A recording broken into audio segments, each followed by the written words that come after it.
Welcome friends, in this video we are going to look at science part 2 for the year 2013, and we have the first question where we are given questions based on matter. Matter is classified as solid, liquid or gas.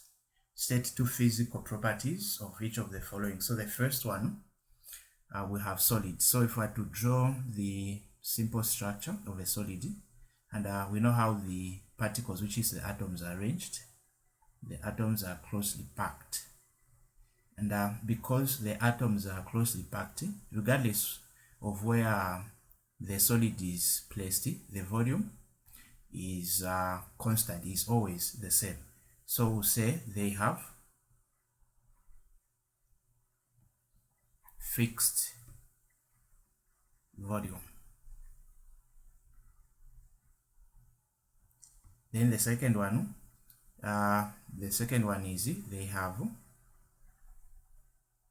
fixed shape.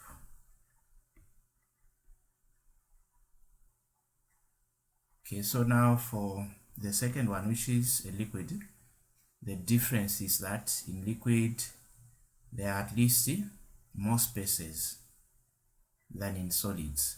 So for this one, the particles have some spaces in which they can move into during the movement. So for this one, the volume is fixed. So say they have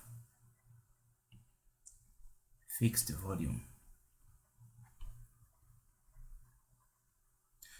Now what of in terms of the shape? So the shape is not fixed. It determines it depends on the container in which the liquid is placed. For example, if you place a liquid in a rectangular container, then the liquid will follow that shape. If you put it in a cylindrical, then it will do as well. So that is the point. So we'll say they do not have a fixed shape.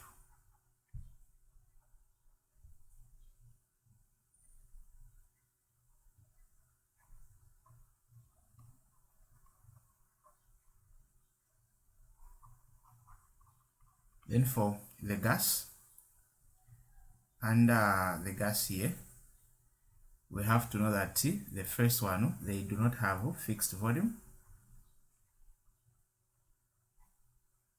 They do not have fixed volume. So the point here is that the gas that can fill 2 liters, if that gas is transferred into 20 liters, that gas will still fill that 20 liters. So the volume, the size, if you look at the volume, we are indirectly looking at the size. So the size is not also fixed. Then what of the shape? The shape is not also fixed. So it depends on the shape of the container in which the gas is placed. So they do not have fixed shape.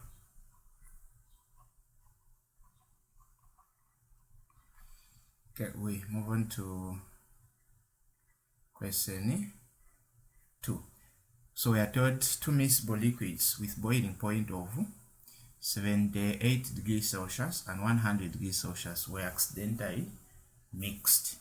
And if you look at the boiling point, this is the boiling point of ethanol.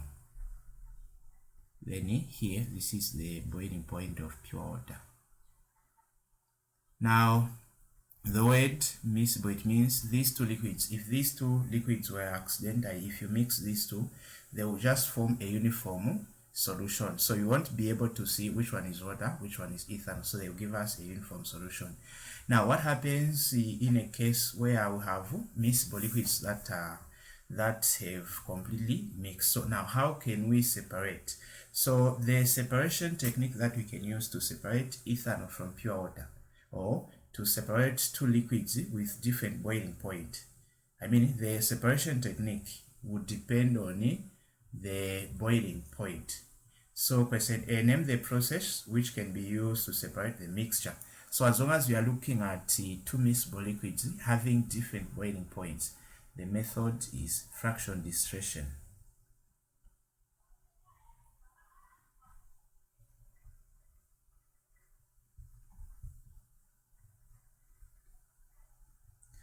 Okay, so now for question B. Question B is all about it. Draw a label diagram showing the arrangement of the apparatus used to separate the mixture. So here you have to remember how this structure or fraction distillation. So how can we draw this fraction distillation? So let's see how we can draw.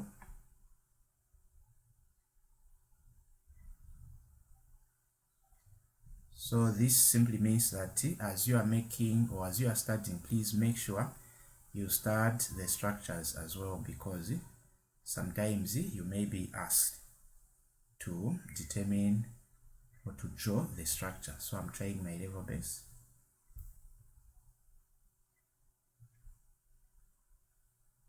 So on top here we can put our thermometer. So this thermometer determines the readings.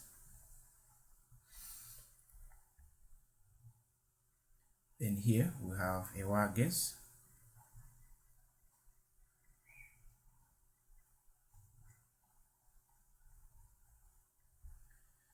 Then we need to have a clamp stand somewhere here that should hold the apparatus.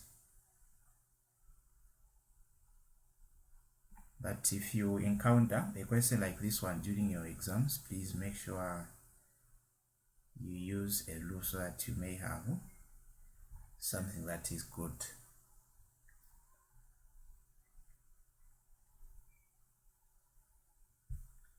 Then we need to put something that should hold somewhere here. Now under this one, we need to have the glass beads inside here. So under the fraction distillation, we have the glass beads.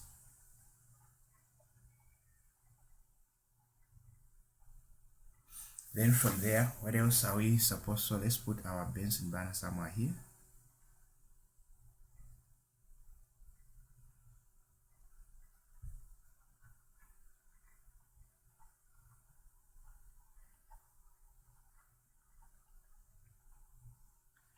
So Bunsen burner is just the heat source.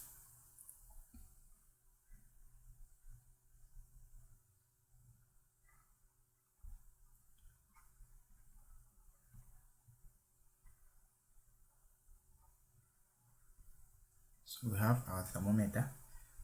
Then we also need to now draw this line here.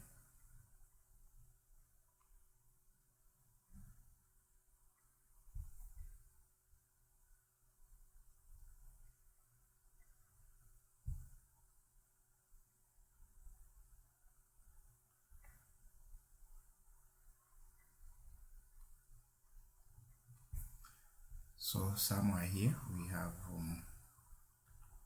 our distillate. So this is our, so the distillate is the liquid that we are collecting.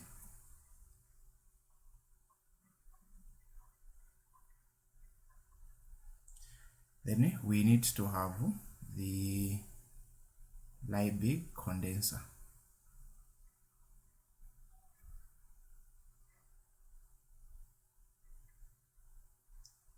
Now the entrance of water is put here.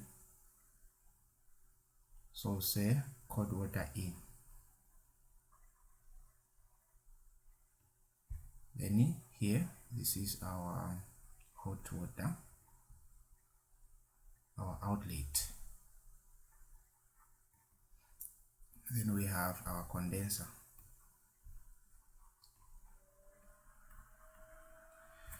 Then what else are we supposed to add here? So let's put, this is, we need to put our support stand, the one that should hold the Liebig condenser.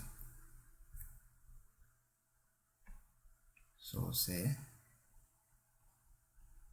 support stand. Then we have the clamp. Apart from the clamps, we've indicated the beads. What else can we put? So we need to show the solutions also here. So the solution consists of the two miscible liquids that we are trying to separate.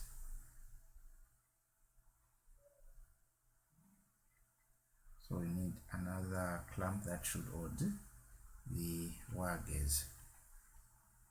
So the wire gauge is made in such a way that it allows heat to pass through. Okay, so then even this one is our support stand. Let's not forget to, since we are told to label. Okay, so I'm sure we have our diagram, even our fractionating. So we have fractionating column. This is our fractionating column.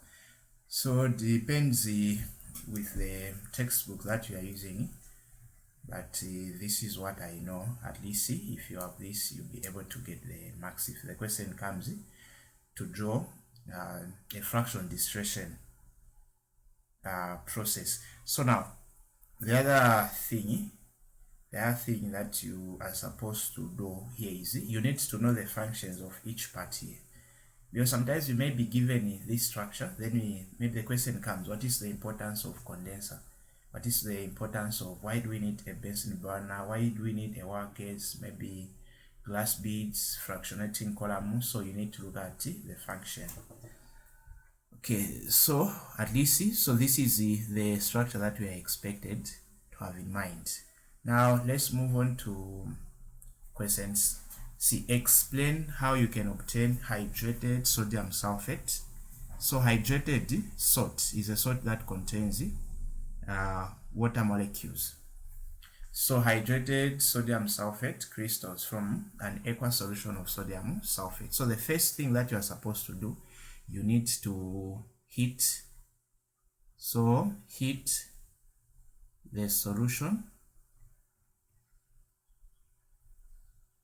so that water can evaporate. Now, as you are heating, do not heat all the water. At least after this solution is heated, you need to leave at least a small amount of water that will form the crystals. So say, but do not heat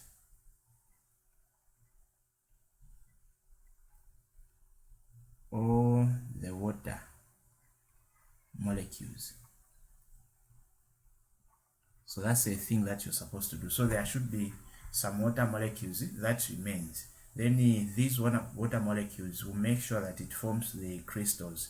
Then the same water molecules that remains are the one that will be part of that salt. That's the name hydrated. So whenever you hear or see the word hydrated, it means there is water in that substance. We have question 3. Paper chromatograph was used to catch a forger. A sample of ink, X from a forged signature, was compared with inks from the pens of 5 suspects. The diagram below shows the chromatogram obtained. Okay, so these are just the results after this separation technique was done. Then draw the apparatus you would use to produce this chromatogram. So now let's look at the type of chromatograph that we have. So if you look at the type of chromatograph that we have, the starting line, which is the datum line, is below. Then the spots were moving up. So whenever the spots are moving up, the type of chromatograph that we are dealing with is ascending paper chromatograph. So this is the one that we are dealing with, ascending. Then if the spots were moving downward, this could have been descending. So that's a difference. We have ascending, we also have descending, and there is also another radial chromatograph where it forms rings. But let's not look at that. So the diagram that we are expected to have drawn here is the one for ascending. So how can we draw for the ascending? So you draw something like a beaker where you are going to put your paper. Then inside here we put the paper that we we are going to use to do the separation. Then from there, here you can just put something or maybe a pencil. This is where you are going to make sure that the paper holds on. Then we can use the pegs to hold the paper on top here so that it cannot fall down. So that's a point here. So we put our paper. Then we put our, this is our starting line.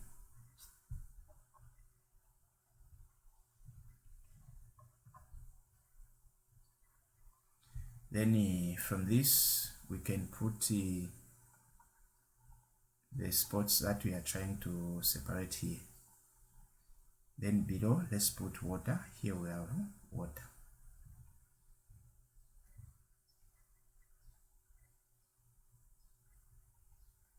So at least here, this is the diagram that we are expected to use. Then the spots will start moving in this direction. This one will move. So the movement of the spots depends on the solubility of each color that we have. So the one with the highest height indicates that its solubility is higher than the one with the lowest. So that's what you have to look at there. Okay, then question B, which of the inks A, B, C, or D or E could have been used to write the forged signature? So let's go back to the chromatogram. So the sample is X. This is our sample. So now how can we determine B's A, B, C, D, or E? So we need to look at the spots that moves with the same height as the X. So the first one, the first height is this one, it moves. So B, we can see that B is part of, it reached the same height. So every spot found in this same height will be part of the answer, even here. So number one, whatever that we are doing, we are comparing to the sample, which is our X. So look at B. B has two spots exactly with the same X. Then what of C? C is not part of that. Okay. What of D? D is part of X. Then what else? What else is E? E is also part of. So the inks that were part of X were B, D, and E. So we are saying B, D, and E. Then which of the inks is insoluble in water? So how do we determine the ink that is insoluble? So the one that is insoluble should remain on the starting line. And from the 5 inks that we have, only A remained here. So this is insoluble. So that's how you determine the insoluble. So ink A. Okay, we move on to question 4. The diagram below represents the electronic arrangement of a particular atom. Start this diagram and answer the questions that follow. Okay, so the relative atomic mass of the atom represented is 23. So let's say we don't know this atom, so let's just use X as the symbol. So the relative atomic mass of an element is the same as the mass number. So the mass number is 23. Then let's find the atomic number. So we can find the atomic number by counting the number of electrons. Since this atom is neutral, it's not yet stable. So we can count, we have 1, 2, 3, 4, 5, 6, 7, 8, 9, 10, 11. So the atomic number is 11. Then question 1, what is its proton number? So the proton number is just a number below here, so which is 11. Then what is its neutron number? So how do we find the neutron number? So it's the difference between the mass number, which is 23, and the atomic number, which is 11. So 23 minus 11 will give us a 12. So there are 12 neutrons in this particular atom. B1, in which group of the periodic table is the element found? So let's go back to our structure. So if you look at the structure, the given structure, we are going to count the number of electrons in the outermost shell. So we have our outermost shell here. So we just have to count the number of electrons. So how many electrons are there in the outermost shell? So we only have one. So this is in group 1. Explain your answer. So say because it has 1 electron in its outermost shell. Then if the question was the period, so for the period you just have to count the number of shells occupied with electrons. So we have shell 1, 2, 3. This is in period 3. Okay, we move on to question 5. So under question 5, the diagram below shows the action of hydrogen on copper 2 oxide. Okay, so now during this reaction, copper 2 oxide is changed to copper and steam is produced. Okay, construct a balanced chemical equation including state symbols for the reaction. So first, let me begin with the word equation. So we are given hydrogen as one of the reactant, then plus copper 2 oxide. So the first question that we are going to ask ourselves is, can hydrogen displace copper? Is hydrogen more reactive than copper? Yes, it is.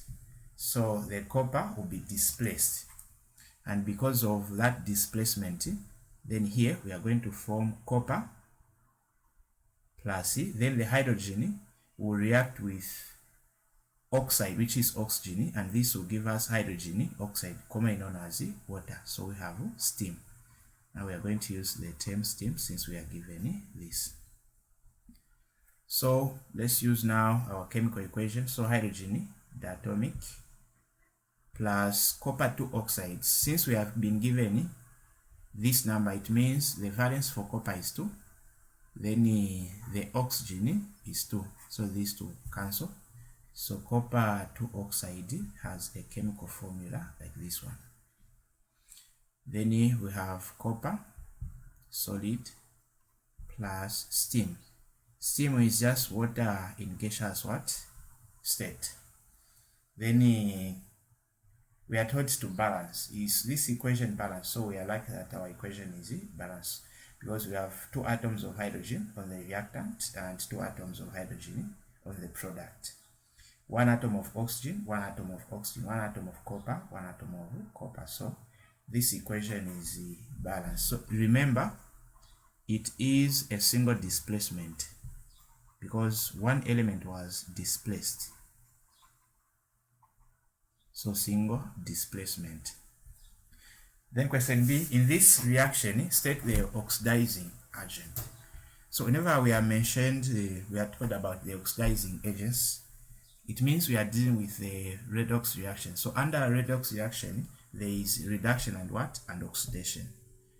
So how can we identify this? So we'll look at the gain of oxygen and the gain of, loss of oxygen.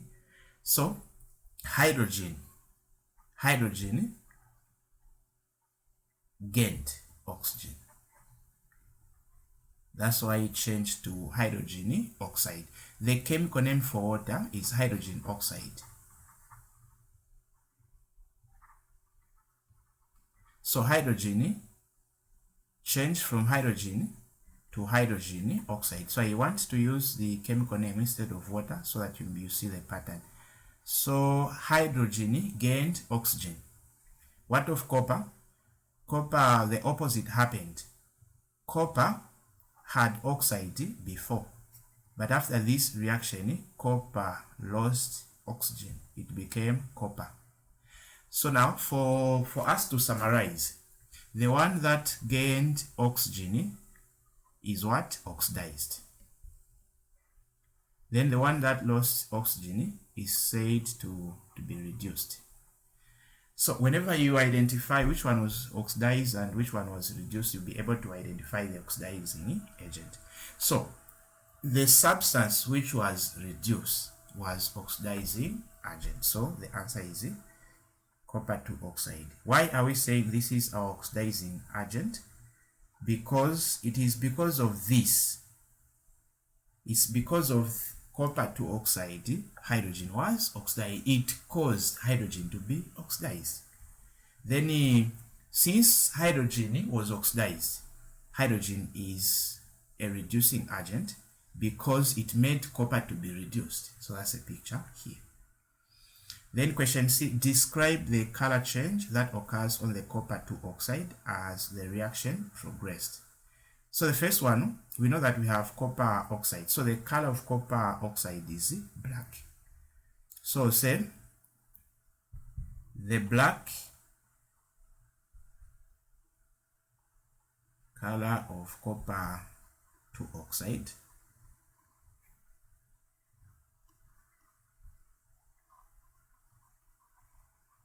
started changing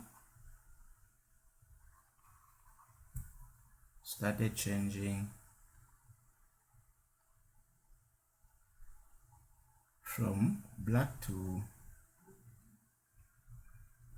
brown red. So let's just say this. Then what type of reaction is taking place in the diagram above here? So the type of reaction, we'll say it is a redox reaction. If we don't say redox reaction, we can say it's a single displacement reaction. So now let's move on to question 6. So question 6a, organic compounds form homologous series. Give 2 characteristics of members of any homologous series. So the first one is that the first characteristic we can give is that they all obey to the same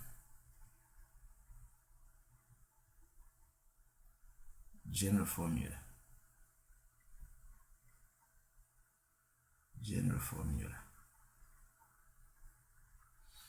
Then we can also use they all ends in the same meaning. Let's not use, so they all ends with the same suffix. If we say suffixes, I'm simply meaning that if you look at alkanes, they all end with ane, so that is the suffix. Then there are so many characteristics that you can look at here. You can also look at in terms of chemical reaction. They all react in the similar manner as long as they are coming from the same homologous series. Then for B, we are told B1, draw the structure of an alkane with 2 carbon atoms in the molecule. So we have alkane. So the prefix that we look at, the first one is meth. Meth is 1 carbon, eth 2 carbons, prop 3 carbons, but 4, pent 5. Then the general formula for alkanes, the one with ane, is CN H2N plus 2. So the reason why we are saying we need this formula, because in case you forgot the chemical formula for an alkane with 2. So whenever we are dealing with 2, we are dealing with the name should be the first one. We know that 2 carbons is eth. Now we add the suffix ane, so which is ethane. So ethane or ethane, we are dealing with the ethane. Now, whether given the name or just this information of 2 carbons, the best way that you're supposed to do before you look at the structure, first you need to come up with the molecular formula. So where there is any, we are going to put 2, since we are looking at 2 carbons. So let's do math here. So we have 2. So C times 2, we have C2. 2 times 2, 4 plus 2. So the chemical molecular formula is C2H6. Now remember, whenever you see A and E, it means you are going to have single bonds between carbon atoms. So the first step that you're supposed to do whenever you're dealing with a structure, begin by writing the carbon atom. So we have 2 carbon atoms. Then each carbon must have 4 bonds. So this one is filled. This one is also filled. Then the other 6 atoms of hydrogen will be placed here. So this is the structure they were looking for. Then we have question 2. Calculate the percentage by mass of hydrogen in this alkane. Okay, so let's do, what are we going to do? So we want the percentage by mass. So what you're supposed to do is, we want the percentage of hydrogen. So the one whose percentage you are calculating should be on top, divided by, we'll say, the whole thing, which is ethane. Then multiply by 100. Here we are supposed to use the periodic table because we need to find the relative molecular mass. So let's find that. So from this, we can see that we have 2 atoms of carbon, 6 atoms of hydrogen.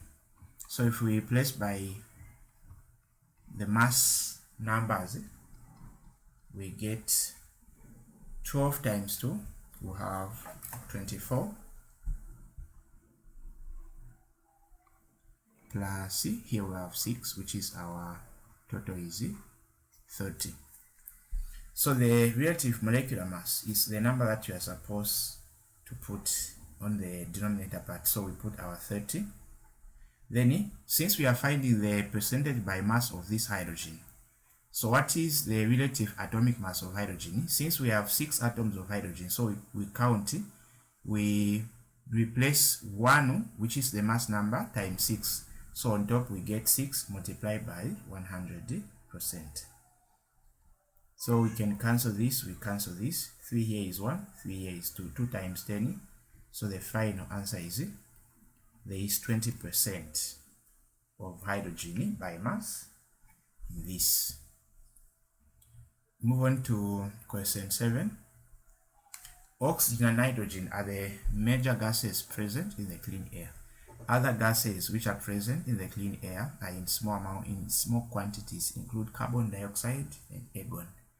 Question A, state the percentage of oxygen and nitrogen in the air. So number 1, we'll say oxygen, we'll say about, because these numbers differs. So about 21%. Then nitrogen, about 78%. Then briefly describe how you would show that carbon dioxide is present in the air. So number 1, by collecting the air and then passes it through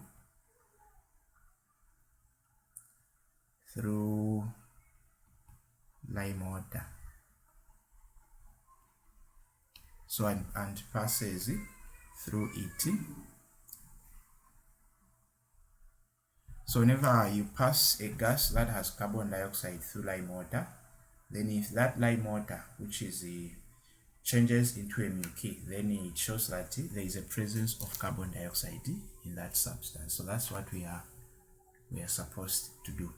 Then question C, argon is a noble gas. What chemically makes it unreactive? So we'll say because its outermost shell is electrically filled. So there are no spaces to receive. Then we move on to question 8. So under question 8, the list below shows metals arranged in ascending order of reactivity. So we have silver, zinc, aluminium, sodium. Using metals from this list only, name a metal which can be displaced. So copper can only displace silver. The rest are more reactive than copper. Then a metal which reacts with cold water to produce an alkaline solution. So these are group 1. We have sodium. A metal which forms an amphoteric oxide when burnt. We have zinc. An amphoteric oxide is an oxide that behaves an acid or a base, depends on the reactant it is reacting with. D. A metal whose carbonate does not decompose when heated. These are group 1, so we'll say sodium. A metal which forms a stable oxide layer is aluminium.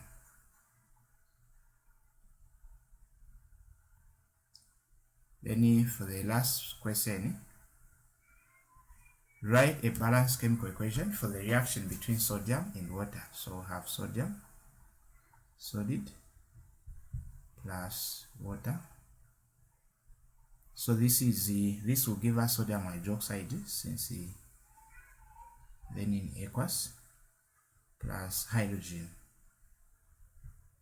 gas. So whenever a metal like this one reacts with water, we get a metal hydroxide plus C hydrogen. So we just have to do some balancing here. So we put a 2 here, we put a 2 here, we put 8. So 2 sodium, 4 atoms of hydrogen, 4 atoms. So our equation is now balanced. So that's it for this video. Thanks for watching.